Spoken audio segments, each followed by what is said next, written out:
Kita kan belajar menggunakan mobile hotspot di Windows 10 pada laptop. Jika kalian belum mengetahuinya, jika laptop kalian memiliki fitur mobile hotspot seperti halnya smartphone kalian. Dan sekarang cara menggunakannya adalah, pertama kalian ke start menu, setelah itu kalian tuliskan mobile hotspot, setelah itu kalian tekan enter, dan sekarang kalian sudah berada di menu mobile hotspot. Sekarang kita perbesar. Dan di sini kalian bisa mengganti nama hotspot kalian dan juga password. Sekarang kita pilih edit.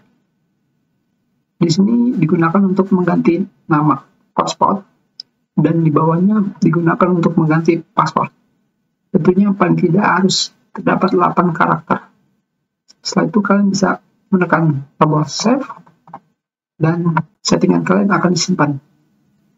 Selanjutnya kalian tinggal menekan tombol on seperti ini, dan sekarang hotspot kalian sudah bisa digunakan.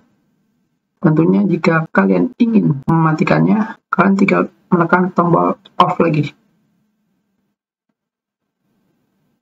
Dan sekarang jika kalian tidak ingin selalu ke menu mobile hotspot, kalian bisa menggunakannya untuk mengaktifkan mobile hotspot itu di notifikasi di sini.